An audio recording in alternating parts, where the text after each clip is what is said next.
Everyone, Ohio gozaimasu. Welcome to Ohio Anime. My name is John, and I'm joined as always by Andrea. Irashaimase. How's it going? Hi. How could you do this to me, John? What's that? You sent me the trailer for the second season of X-Men 97 and then started the show like I wasn't going to watch it immediately. And go live. I know. Hey, I have to wait. I'm Cruel. making you wait too. Cruel. Yeah, if it was, it's not anime, right? You could scrub through it here. But yeah, I mean, I know it's not anime, it's animated, but come on, man. Yeah, well, maybe we can, like I may say, maybe we can scrub through a little bit of it or something like that. Well, yeah, thanks for being here tonight. I don't know what the heck with our opening now. It was on a different thing, so it had this nice background stuck on it yet. what's going on with that, but whatever. We're here. We're sans Phil, unfortunately, last minute. Yep. Phil's busy, otherwise he was going to be here. But I thought, getting tonight going was important because do you recall the last time we talked about Hell's Paradise on this show? We're still doing dual episodes, like 3 of Hell's Paradise and 3 of JJK, yeah? Like it was a way long ago. Mm-hmm. So that was like, I think I look back, it was 2 months? February 3rd. Oh, 3 months. Dang. Almost 4 full if you count, like what week we're in and what week we were in. Wow. That is a long time. I know. So, I feel if anyone were to be like, oh, I wonder what these blokes have to say about the rest of Hell's Paradise. Got to be waiting a while. But yeah, no kidding. Yeah. No, it's good. It's good to get this little like kick in the pants to get back to it because I'd watched like an episode and another episode like a while ago, and then it's like, dang, I really wish I could keep going. So coming back to it was very sweet, I think. Such a good show. Yeah, there's definitely they know how to balance combat with smaller moments and utilize combat well. Sure. JJK could take some notes. Yeah. Yeah, well, we'll get into it. We will. I'm just diving right in. Yeah, it's we're gonna be talking up through episode 21. So it's really through 21 of season 2 here. And so Phil will hopefully be here to talk the finale and the whole season. The final arc. Yeah.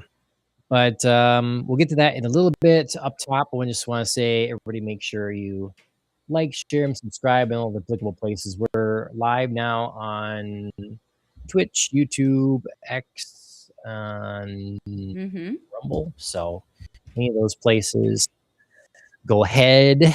Appreciate it. Share it out. That sort of thing. Before we jump into Hell's Paradise, might as well just see if there's anything that you've really been jumping on, trying new for anime. Because I know on the regular podcast this last week, you're saying a bunch of your time was committed to some anime instead of other things. Yeah, I mean, that had been when I was zooming through. Oh gosh, what did I zoom through? My Dress Up Darling. I zoomed through both seasons of that. Okay. So that took up quite a bit of my time because we hadn't done the regular pod in quite a while. But then I caught up on Devil May Cry.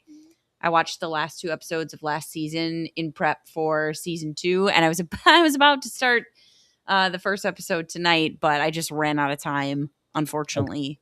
Okay. But I'm excited about it. I know there are complaints about that show because I know it's based on a game that, people had some criticisms, but I really have enjoyed it. There's flaws for sure, like there is with anything, but I've been liking it a lot. So okay. Yeah, I'm happy about that. And I'm hoping to get to that maybe after the show tonight. I watched another Witch Hat Atelier. It's really settled into a more enjoyable direction after a very emotional first episode. It's settled into more of what I thought it was going to be. So I've liked that kind of return to form. They're just sort of warning you. It's like, this is the kind of thing that, can happen. It could turn. This show. Right. Yep. I think it could take a turn, and I think that's good. It could have surprises and be very emotional, but like I told you guys last time, it was a very surprising beginning for me. So I was a little enamored with the world of it and the art style, but I wasn't as sure about the storyline. Okay. But I like it now. Okay. Good. Very good. All right. Well, I don't know when I'll get on that one. I definitely should. But yeah, I think it was another, Phil shared an article with us too. That was a new show coming by the same studio that's doing the Witch Hat, I think. So the Ribbon Princess. Yeah. Is that the one that he just shared today? Yeah. I think so. So, okay. Well, very good. I've been I hadn't been watching a lot of anime recently, and thankfully now with the podcast and some other things, we sort of, it was paralysis of choices and kind of focusing in on stuff now. So, watching some Dragon Ball Z, but then Frieren, got a couple episodes in on that on season 2. So nothing new except this one other thing now. I watched this movie called Plastic Little. Little. Yeah, you have to either spend a lot of money on a DVD or something like that, or you can find it on YouTube. Someone put it on YouTube, and I believe they subtitled it themselves, or whatever. Okay. So, it's from 1994. It's short. It's a short movie. It's not very long, and cult classic. Yeah, exactly. I saw it advertised, popped up, I think on Instagram or something as like as exactly that, a cult classic. And I'd never heard of it. It's like, oh, not too long. Ashley was going to sleep early that night. So I popped that on, and it was just like whatever it was, 73 minutes of just something pretty fun. Cool. There's a fair bit of fan service in it. It's well animated. It's feels like it takes some cues from Star Wars. They have the people talking about it initially were saying it's kind of really about the vibe that it creates, and I sort of agree with that. There's a look and a feel that is made out of this that's pretty good. It's got some overall, the story, some elements that are pretty silly, I would say, unrealistic, not plausible kind of things. But other than that, I had a fun time with it. And it's brief, it's like this big event. It's crazy things going to happen and everything. And it's all wrapped up and done in this one little thing. So I don't know. I had fun spending that bit of time with it. So Plastic Little. Strange, an interesting title. Name too. Yeah. I don't know why. That's that, but okay. So that's about all I've been into. Being in Netflix for Devil May Cry reminded me, do you remember way back when we were talking about a show on Netflix called My Happy Marriage? Yep. That had finished its second season a while ago, but it's getting like a 3-episode special arc in the coming months. So I'm excited about that because I know we fell off of it on the show, but I did finish the second season. Okay. And it was rock solid? It was solid. I would not say it was good as the first season, but it was good. Okay. And I would keep watching this special, and I'm excited for it.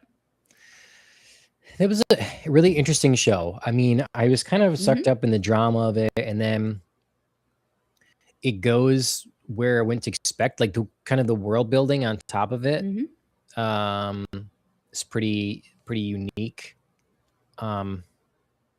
I sometimes have a trouble with the sort of Bella Swan element of things a little bit. Like, I'm so plain, pathetic, and whatever, like going on for too long. But yeah, I was enjoying it. And then where we're at is you told me there's a special little thing like in between season 1 and 2. Yes. That I need to watch. So yep. It's an overall good show, but it's definitely an easy one to fall off, especially when you have so many choices of things. And then there's things, we try to watch together for the podcast that we prioritize. It's easy for it to like fall off your radar and then just be like, oh my God, I never picked that back up. Yep. Yes, indeed. We're trying to get through some Netflix things because our month is going to run out pretty soon. Oh, sure. So, use your time. Yeah. So, okay. Well, speaking of using our time wisely And on an getting through anime pod. things. On it, what's that? And getting through things. Because Yeah, we on got it. through a chunk of Hell's Paradise. Well, no, no. I was saying on an anime podcast, why don't we talk about the X-Men trailer? Ooh, okay. Just, just because, you know, yeah, we don't need to be, whoa. Okay, hold on. Let's do this. I was gonna say that definitely doesn't look like this. Now we're real tiny. That's but perfect. maybe I'm wrong. Like I watched like okay. 20 seconds of Wait, it what'd you before. Okay. I watched like Yeah, 20 seconds of it. This is the beginning of it here. And I don't know if I don't know that I'll play much of it. We'll just kind of skim through it some. So we're seeing Nightcrawler here. We both, we both really liked obviously season 1. Yeah. So season 1 was amazing, if devastating to my very soul and core of my being. Obviously, hint, hint. Mm-hmm. Yeah. So we should. I'll put it up here.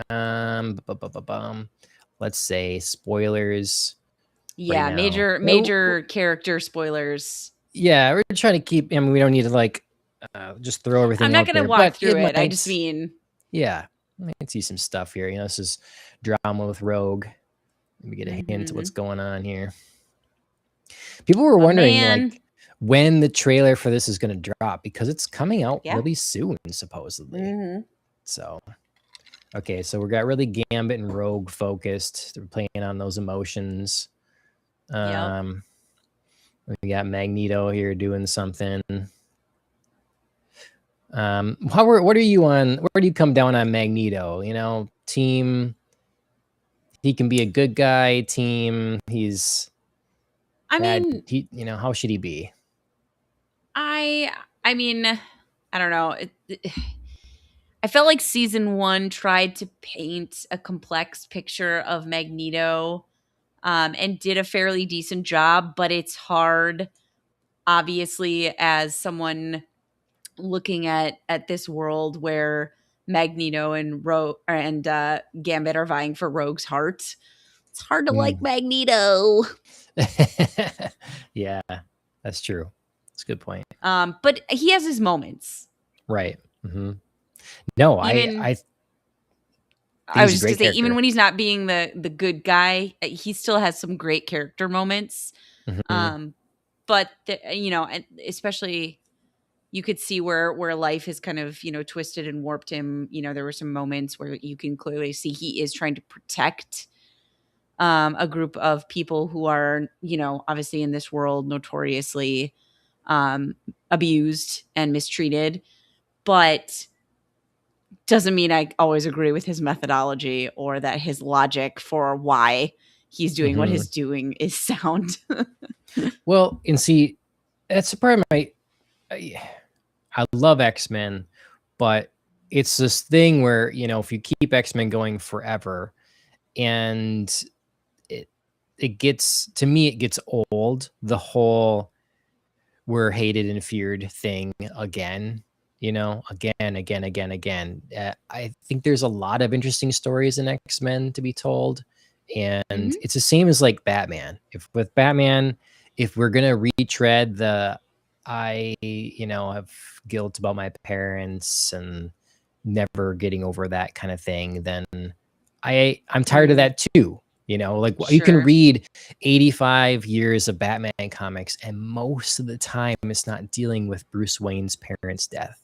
But if you were to watch the movies, you would think that's all it is. Like it's, a lot, or like so with X-Men, I just feel like there's a similar elements there. Sure. I think I would probably tend to agree with you more on the Batman side of things, because that's one man's like personal emotions. And so I know it's a compelling storyline, but it's not his only one. That's why I love the animated version, because there's so many facets to Batman that are explored. And he has the chance to have love interests without them needing to have a whole like 20-hour backstory, even though sometimes that's fun too. but there's a lot of variation and nuance in his character in the animated series. So there's, I fully agree with you on Batman. I think X-Men, yes, can overplay because it can be simplistic in one note to just be like, we're hated. But I think it is a trickier storyline to deal with. And my brain can sometimes accept that because it's like a societal, you have to change many minds, and convince many people not to be afraid. Whereas, like I said, Bruce Wayne is one man dealing with his emotions and his guilt. So it's easier to be like, you should go through a process. You should be able to, move forward, or we should be able to see more faceted sides of you. So, but I will agree that sometimes X-Men can hit a same note too many times. Well, they need to make sure that when they have them in the larger Marvel universe, that they make sure that they're letting people understand why mutants are different. Because you have, like, if they put them in the MCU, or I've definitely read some X-Men comics that's X-Men versus Avengers, all that sort of thing. It's like, why are the X-Men, why are the mutants so hated? There's all these other superpowered beings that are just fine, and there's stuff I always explain it like, well, mutants is because they pop out of nowhere and people are afraid that it's like all of a sudden their neighbor or their own kid or whatever, and then they can be horribly grotesque powers, horribly like OP. They're not powers. Always fun. Yeah, they can just be monstrous, and they can't control them. So it's just not the same sort of spread and volume. That when you see that with just other superheroes, it's like, they were one person experimented on. Like, we kind of have a handle on what that is, or someone developed a suit, or this kid has spider powers. It's just not. It doesn't feel like it's an epidemic, and it can happen to you. Well, yeah, I think there's an element of extraordinary about superheroes. Like, okay, we have Thor. He's an alien. He's not human. So like, don't worry, that can't happen to me. Superman also can't happen to me. Yep. Tony Stark, Peter Parker, like brilliant minds, like super genius people. Like, I'm probably not a super genius and going to invent myself, a super suit, or, depending on your variation of Spider-Man, develop tools or get bit by a radioactive spider. But yeah, so it's usually like extraordinary, and they always turn out nice. Like, nobody is really disfigured, or if they are, they're usually a villain, i.e. Dr. Doom. So there is, like you're saying, there's a different element to being a superhero versus being a mutant. Yep. I'm digging the whole beardy. Going into ancient Egypt for like apocalypse, and then doing some future stuff. So timey-wimey things. Right. Yeah, that's fun.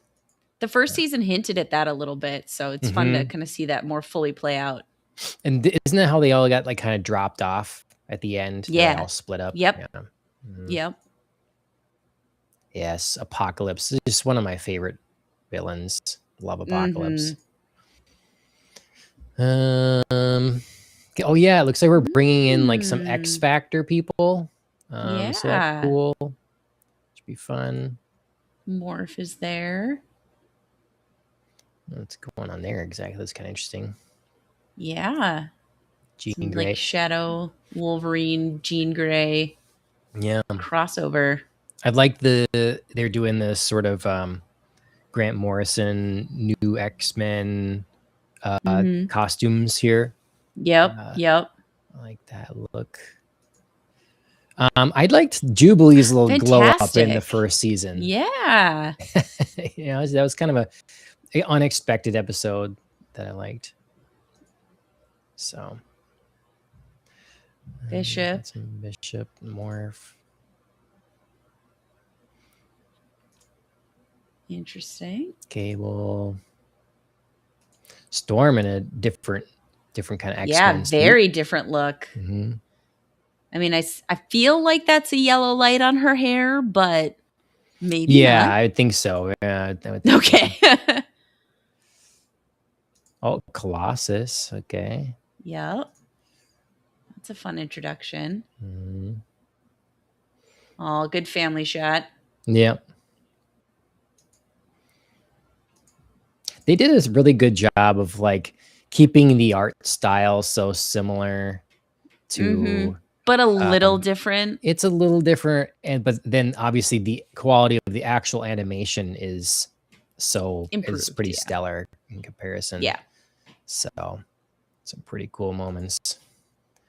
Oh, okay. So we Oh, got like Polaris and Bishop, and we're going into Savage T-Rex Land mode. area. Interesting. Yeah, there's Polaris again. Yep. More Emma Frost. I hope that I hope they don't go in the territory with Jean and Scott breaking up and then Emma Frost going there. I'm not ultimately a fan of that. They've focused on Jean and Scott's, tumultuous relationship a lot in season 1, so I kind of hope that maybe we could have a break from other woman drama. Sure. We got I forgot his name right now. Back here, his real name is like Johnny something. Ember. I don't remember for sure. Another like X Factor guy. Oh, I saw Angel for a hot second, I thought. Oh, it's some Angel in there. I mean, he's gonna be get pulled back. Oh, Archangel. Yep. Looks cool. Jubilee, Sunspot. Yeah. There it is. July 1st. July 1st. Wow, that's fast. Woo. Yeah. Woo. So, well, for any diehard purists, I guess like myself, apologize for the X-Men trailer. Quick look here. I don't apologize. I loved it. Okay. Thank you. Okay. X-Men coming soon, something that's out right now and has actually concluded the season 2. We're not getting all the way through the finale, just through episode 21, but it's Hell's Paradise. It's an actual anime. It's based on a manga, and we might as well get into it. Unfortunately, I can't do this thing now. I can maybe pull up a trailer or something as well. There's been an update with Crunchyroll. I used to just like pause it at a spot and then open it up, and so you can have an image, and then that's how I go through. Instead of doing like a slideshow or something, it now is smart about that and just blacks it out. Sure. So that's unfortunate, but that's all right. Anyways, Hell's Paradise season 2. Where do we pick up here? So I'm going to start off by saying we picked a good bunch of episodes because I felt like they were bookended nicely by the introduction and then a reintroduction of a new character, because we left off where there was a new crew of people, a new mission, second wave, if you will, coming to the island, led by another Asaimon, Shugin. And we got a whole episode 17 introduction of him, his relationship, his rank in the order, his relationships with other Asaimon who are on the island, living and dead. Spoiler alert. And then his arrival, his methods, what he thinks, how he feels about the criminals, a lot of information around him. Very little to do with our group that episode. And then we bookended episode 21. We hadn't seen him all the rest of the episodes, and then we bookended episode 21 by being like, all right, he's still here and he's on the way. Our characters are fully, in the fire of their struggles and their again, spoiler alert, failed plan to leave the island, and he's still here and he's still coming. So, look out. Yeah, I do. Yeah, you're right. I do think it's a pretty good selection of episodes when you look at it that way. What do you think about the pacing of these so far? Like how the season has been going and what we've got here. You mentioned kind of earlier it's like doing a good job of some battle and some, smaller moments. Yeah, I think on the whole it's done really well.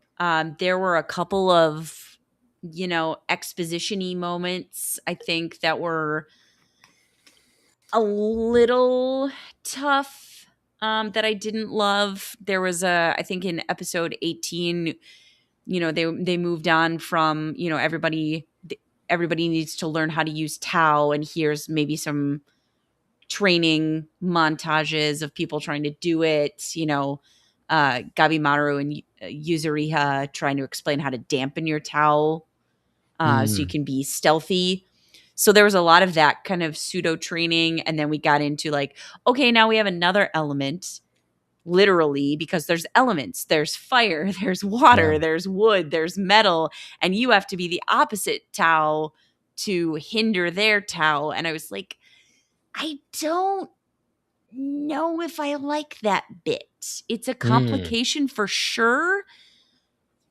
But I didn't feel like I was set up nicely on a foundation that would lead me to believe that, everybody just knows their Tao and Shion can see everybody's kind.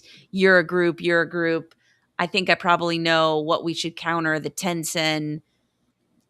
That to me was honestly this selection of episodes that we've watched. That was probably one of the weakest moments. Yeah, I agree. I like the concept. I like the rules of it. I just think it was a that little left fieldy. It's too quick. Yeah. It feels like they'd have to.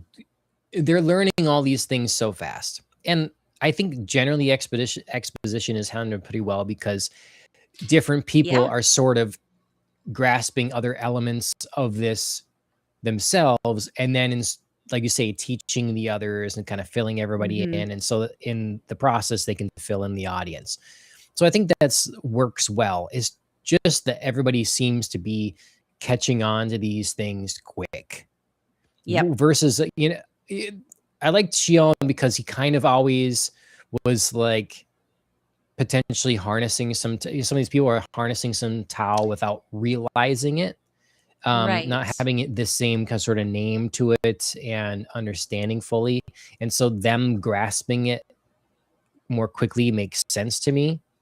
But when all of a sudden you can have everybody else starting to do that too, and right, you're figuring out these systems, it really seems like something that should have to be earned in a battle or whatever. Like, why is this ineffective? Why is this not working? And then it all of a sudden works for someone else, and kind of then putting those pieces together. So you'd have to have another stage of learning. You have which we had some before, like the introduction of what Tao is at all was one. And then it's like trying to recognize it and use it, that would be one. And then you go into some battles and maybe you lose another person because you didn't understand that, oh yes, there's actually a weakness and a strength element to this. Right. We didn't have a battle where somebody was like, I was using Tao. I was throwing my best out there and it did 0. And in fact, this person just crushed me. Yeah. So yeah, I agree. This introduction and this like understanding of elements felt quick. Like I loved Shion's, ability. He's obviously able to sense things that others aren't, and he was the first to grasp the concept of Tao and sense that and be like, okay, I can figure out how we can use this to our advantage. And maybe, Gabimaru, you don't know what you're doing, but like when you're doing it, but I'll tell you, just do this thing that you don't have a name for yet because I can see you doing it. That kind of thing felt, like you said, earned. Yep. We don't have a full explanation for it yet, but we're going to get there. You're doing the thing. Just do it how I tell you to do it. Or like jumping ahead in somebody's journey, our jolly pirate giant, Gentatsusai.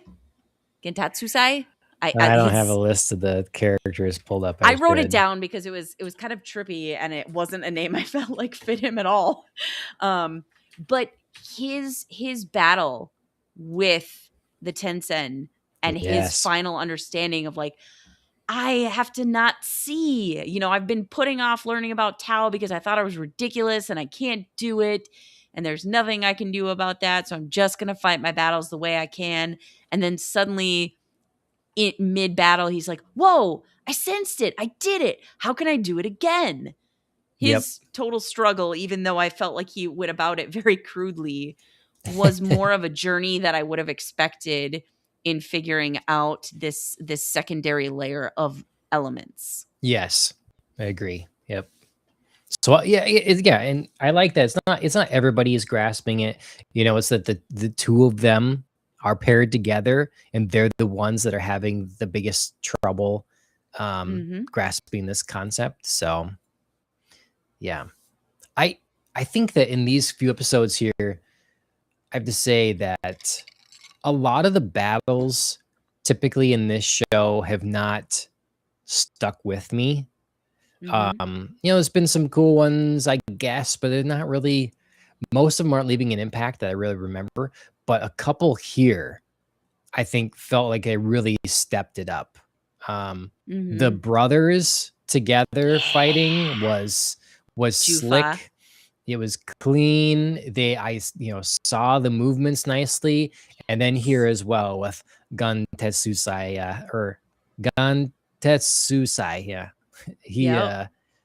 that was, those two battles really felt more impactful than some of the other ones. Because even like Yuzahira and Gabimaru fighting against what then big transformed one, that was cool. But I don't know, this really, the smaller thing had more impact for me.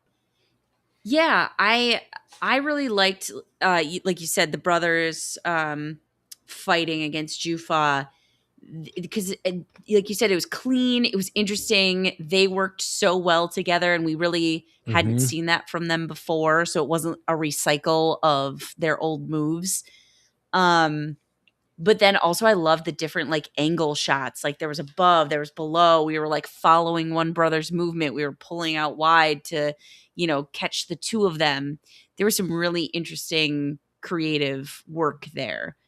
And then I loved the fight of Fuchi and Gantetsusai, Pirate Man, against the other twin, the other half, the Yang, Taufa. Yeah.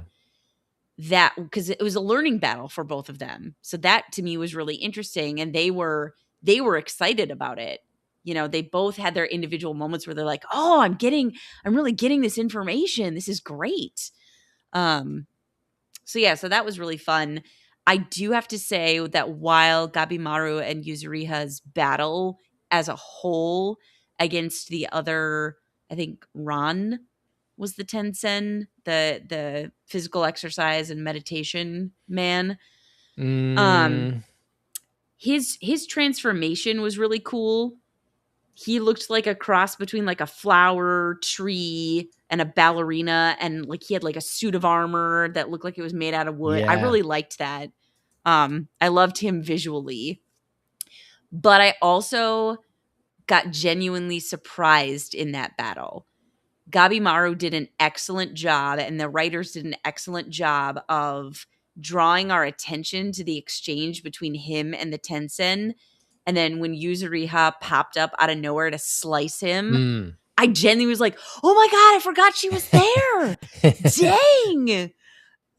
I really had forgotten. I was wrapped up in their exchange, and, even though they were hinting that he was going to, try to give her the space to do what she does, I still was very surprised. So kudos for some really great writing in that battle. Even if the fight itself wasn't as exciting as I would have wanted to see. Sure. Well, I like that, our heroes definitely, nothing's a cakewalk here. So even if they're learning these abilities faster than we would imagine, they're still getting beat all to hell, like they were Oh, yeah. still they're Oh, in yeah. trouble constantly. And so that's one of the things, even when someone's making a pretty good move somewhere, it's like, well, just wait, they're gonna have the transformation, then what? Then what? So and I like that we had our little, I didn't remember this from the manga. I'm sure it was there. I just don't remember it. That the little like backstory for Jufa and Taufa. Taufa. Yeah. Yeah. I It thought that really was made good. them sympathetic almost. Like you almost were like, "Oh, they're the ones, out of the Tensen that maybe have some, sympathy and they can empathize with the victims and they don't really want to do this." And then suddenly they were like, "Yeah, we'll do it." Yeah, but it was still like it was the way I read that was that Taufa just kind of couldn't take it anymore. Mhm. And so she was going to do what she could to convince herself that this was okay, and sort of just like act like it's okay and eventually it will be okay, because she's like Yeah. has this crazy maniacal look on her face, but she's Yeah, it's shaking. clearly not sanity. And then so her other half here is just like recognizes this and is like, okay, like I'm going to support you because ultimately he cares about her more than Right. whatever else. And so it's like, we're just in this together. Like they don't Yeah. they don't see a way out, and Right. eventually you break and that's it. We're too far down the path to go anywhere else. Yeah. Mhm. So I Yeah. like it a lot. It was a good twist. It was a good, it was kind of one of those things where you wonder if Rian had given them a little bit more space, if they would have got totally away from him. Because you clearly, I think, see in the episode the turn, the Mhm. cruelty, the savagery of like bringing them back into the fold. Like, oops, maybe I let the reins go a little bit too much in creating the two of you to be kind of these twin souls that would care more about each other than anything else. Mhm. Got to bring you back. Yep. Yeah, I mean, we see that they're not, like completely irredeemable characters. They're not like demons in Free Reign or something, because we look at Mai, we already had one Hmm. deserted Yeah. and left. So we've got shades here. So that's good for some complexity here. They're not just Yeah. strictly evil boogeymen. Um, the other thing I definitely forgot from the manga was um, the brother, like, turning at that moment. I was pretty convinced that. So this is Chobe, and then his brother, I think Toma here. Toma. Yeah, Yeah. and Which so brother turning what? Chobe all of a sudden being going against the Tencent. Oh, I see. Okay. Be- Yeah. Yeah, because I mean we knew They have like his, two moments of like turning, so I was just wondering which one you were going yeah. for. Oh, right. Yes, because everybody's like, okay, go ahead, go with your brother. Yeah, and then they had their little signal to each other what was really going Mhm. on. So that was cool. I was surprised by that again because I knew that he was not on board with these guys and he was going to use them until the right moment or whatever. But I didn't Right. think it was there. So Yeah, it felt early, but satisfying as a viewer, obviously. So yeah, you don't push it too hard. yep. Plus, I mean, he really did go through some torture. Um, in one of the earlier episodes, I made the comment of, would you take immortality if it also meant being an experiment? And he's, Mm, Rian's idea of experimentation is not kind. He's just like, here, let me just like snip parts off of right. you. You'll Yep. regenerate. Don't worry about the pain. Don't worry about all the ways that I'm just going to disfigure, dismember, you know, explore Hmm. your body. So yeah, I I could believe that he was just like, here's my brother. I don't want him in this stuff. It was nasty. I feel like I got enough power to, go my own way. I'm ready to get out. Yep. Yep. I I'm just kind of jumping all It's a over the great place here. It's a great Shugen expression there. Yeah. Yeah, no, he's nuts. He's nuts. I liked He that conversation they had about him. You had Ooh, yeah. what's her name being like, it's, Sagiri. yeah, she's like, he's a good guy, basically, he'll help or whatever. And Shion being like, no. Girl. You don't know the full story here. He is not who you think he is. Yeah. Yeah, some key details to this Yes. story about, killing 20 men. It's not just killing 20 men, it's wiping out 20 families. Right.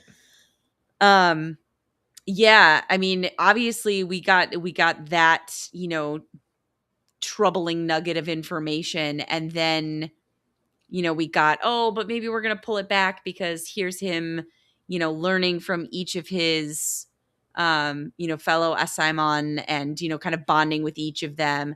Oh, he really wants Sagiri's talent to be recognized and ranked. Like, cool, we're making some steps. He really, has formed a bond with Aizen, and Aizen very clearly states, I'm going to be the guy to pull you back when you try to go off the deep end. And we as an audience member know that Aizen is dead. So it's very troubling that this guy who already has some off the rail tendencies has no guardrail. Like, it's gone. His person is gone. Right. Yep. It's going to be interesting. And they did do, like you say, again, a good sort of bookend. Like, oh, we're reminded that these guys are here, and then we go through a bunch of stuff. I'm like, oh yeah, they're still coming, and right. You got that whistle now.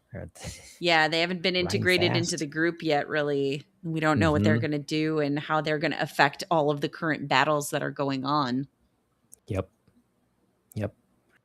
I really also liked the so back to our pirate, moment, taking out his eye and stuff. His little backstory was nice too. I love the old man, his mentor. Yes, I do too. I mean, pause for a second. He gouged out his own eye so that he wouldn't see. I was like, just make a cut above your eye and drip blood into it like the other time, man. There's tie a blindfold. Like, you could do so many things. It was such a badass, unexpected moment. But wow. That is a permanent solution to a temporary problem. Well, maybe that's the deal, is like, no half measures are going to cut it here. No. I mean, he is clearly a go big or go home kind of guy, and he commits. He's very like, I got to do what I got to do. But yeah, for someone who already lost his hand and has got a hook, now he has, only one eye. Yes. But yeah, I agreed. I liked his backstory. It was fairly quick and straightforward, but effective. We got some detours with other character backstories. We got a little bit more, emotional journeys and depth and ties to other characters, because that's really what that was about. And he's not that kind of guy. He has one goal. He wanted to achieve this goal, and his mentor was like, I get that, but you're going about it the wrong way. You're trying to do everything when you should be focusing on what you do well. Figure that out, and you'll still beat everybody without having to, do all of this other unnecessary stuff. Yeah. I think I was struck by the nuggets of wisdom. A lot of shows don't have that, but I liked his mentor. I'd like to know more about him, because I wrote down a couple of things. He's like, you eat too much and much will pass right through you. I like that kind of elements. Simple. Imagine, and then I just had to think about this. Imagination is the source of anxiety and kindness. So I hadn't heard that before, but that's kind of cool. And then it was just sort of his teaching, because he was asking why, how are you how can you beat me or whatever? I'm stronger, I'm faster, all this sort of thing. And he's just like, the message was simplifying, yeah, shedding everything that's unnecessary, like the focus. And so I like the wise old mentor, and they was a good one in this. So yeah, for that element, I'd written down when he said, "Don't go wider, go deeper." Like focus in. There was speaking of great lines in this, section of episodes, Tao Fa had a line that stuck with me, where they were in their she female form, and she said, "I'd lose my mind if I didn't laugh, or maybe I'm laughing because I've lost my mind." And that was brutal. That was a line to deliver. And it felt like a great encapsulation of their current mental state, which was, I don't really know, where I'm on the spectrum anymore. I used to know, but I don't think I do anymore. I think I've lost a bit of reality. I've lost, some of that sanity and clarity that I used to have. So that was good. I don't remember that, but I like it. And that, to me, exemplifies what I was talking about at the beginning with her kind of backstory and her crazy smile and whatever. Just lost it. Yep. Okay. Yeah.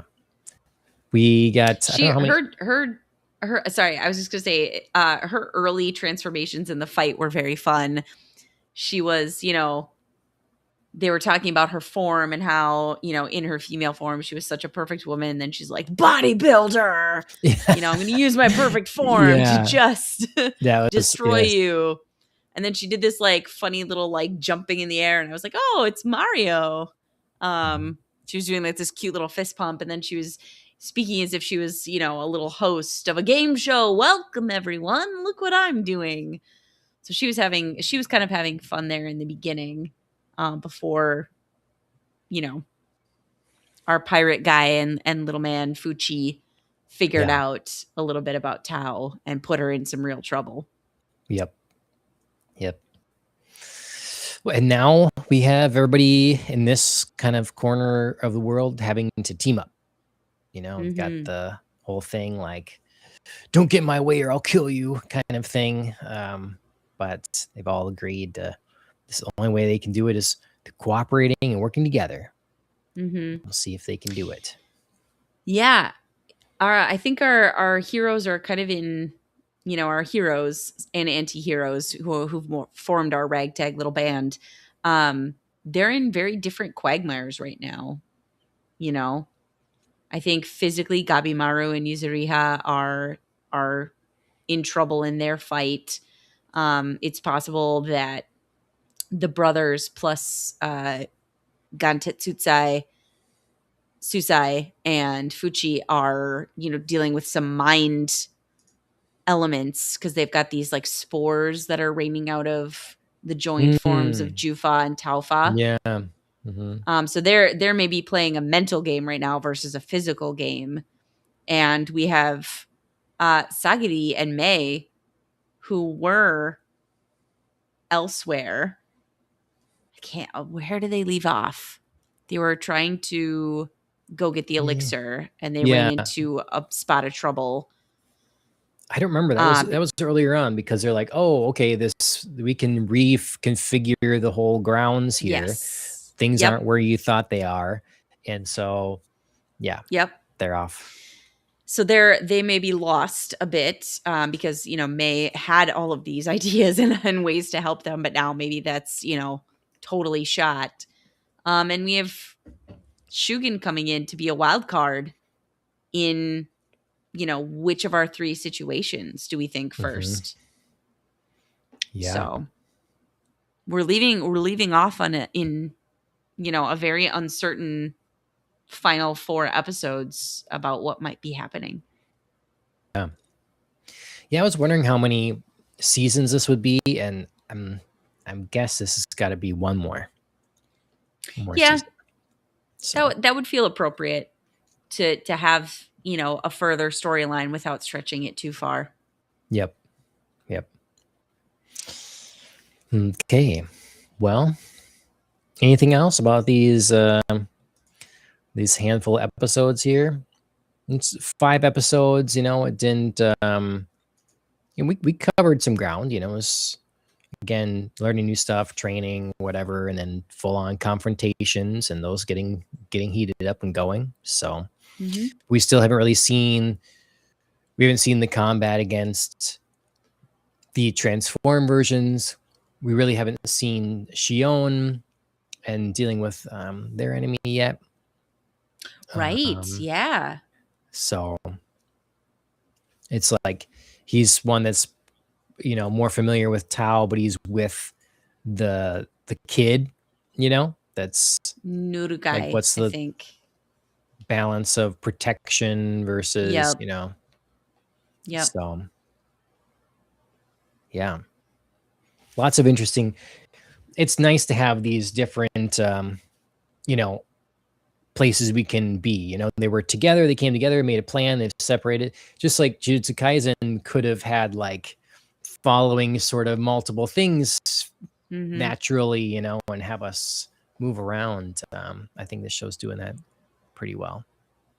Yeah. Yeah. They're all technically in the same area still. You know, they're not far from each other, but they're definitely separated. They're definitely not able to, you know, at the current moment, reconfigure any of their battles to maybe give Mhm. them an advantage in any way, shape, or form. So, Do you have a favorite character so far? Someone that stands out ooh, as that's a good question. That is a really good question. because this really is a show of colorful characters and Yeah, pirate guy, pirate guy. Okay. Kantitsutsu. Yeah, I really like him. I enjoy him. He's he he's a definite kind of caricature. He's a Mhm. stereotype, but he does it so well. There's just something so enjoyable about his energy and his enthusiasm and really some great comedic timing. He Mhm. hasn't had too many like fully deep emotional moments, even though he has, you know, bonded with May. But I really enjoy watching him. I think he's a great character. Cool. Good pick. What about you? Good. Um, yeah, that is a good choice. I still really like Shion. Just always have a Yeah. affinity for that kind of character. So I feel like the moment you said that, I was like, that's such a Ravenclaw pick. it is, huh? Okay, interesting. Yep. He's like wise, you know. He's got the knowledge. He's got it all like sorted out. He's like, I've figured this. I can do plans. I can do strategy. You know, there's some intellect there as well as physical ability, but like quieter physical ability. You know, he's not as Sure. flashy. I think Shion and the Fuchi, the young Mm-hmm. small guy, I think they would be good Ravenclaw picks. Mm-hmm. Mm-hmm. I agree. Hmm. Fuchi could be a little Slytherin though. Like he could be a Ravenclaw Slytherin mix because Sure. he was very like, oh, I just really want to open you up and see what's inside you. I Yeah, really because want to he's catalog you curious. because Yeah. it's like Mhm. it's scientific, Yeah. but you could take it a little creepy if you wanted Yeah. Right. to. Yeah. Did I ever tell you on my sorting hat test many years ago? Excuse me. It was at the end it said Ravenclaw, Slytherin, choose. Really? And I'm like, is this like a trick question? You know, is this do For I sure. am I pick this one and getting the other one? Or Yep. I didn't know. So I chose Ravenclaw between the two, and then it gave me Ravenclaw. So it was you Hmm. know, I forget they call that something, a split, whatever. Yeah. There is a term for it. They gave it, but yeah. So I could have, you know, flip of a coin. I could have been in a different house, but um, I guess it's like they say in the thing, the hat takes into consideration your choice. Yeah. So we bringing X-Men into this, Harry Potter. I know. We've ranged that. I mean, the last one was definitely, well, both of them really were my fault because I was raring to go to see the X-Men trailer, and then I just, made the comment about what popped into my head about your Ravenclaw pick. So yeah. Mm-hmm. Both detours caused by me. That's all right. We don't have any Phil's detours tonight, so that's true. That's true. Mm-hmm. No, next time he can share with us his window installation funny story. I'm gonna have to go tend to my kids, and by the time I come back, we'll just be wrapping up. You're gonna leave me hanging, listening to the story again, like that of the haircut. Yep. Whoops! I have something to do. Mm-hmm. All right. Well, thank you everybody for joining us here for Hell's Paradise, season 2. Next time we talk about Hell's Paradise, we should be wrapping up season 2, our final coverage for that. Hopefully it's ends on a banger. Yeah. Probably cliffhangery, if I'm guessing. Probably be a big cliffhanger. So, but we'll get there. Next week should be a regular Popcast on the Rocks episode. Not sure what we decide what we're talking about yet. I know we're in some Bond mode stuff, but then Alien. Yeah, we had floated Bond and we'd floated Alien 4. Okay. So definite possibilities, both. Yes. Well, one of those things, we'll get to all of it eventually. So indeed. Either way, if you're interested in that kind of stuff, make sure you like, share, and subscribe. Podcast directories, you can find us just under Popcast on the Rocks. That'll give you both those Popcasts on the Rocks and Ohio Anime. Places like Spotify and Apple Podcasts have that. Go ahead and look it up. Leave us a review if you can. We live stream on YouTube and Twitch and Rumble and all those places. Most places, again, you just find us Popcast on the Rocks. YouTube is the one different beast where we separate this show, Ohio Anime, into its own channel. So you can find just this anime show and anime content, Ohio Anime.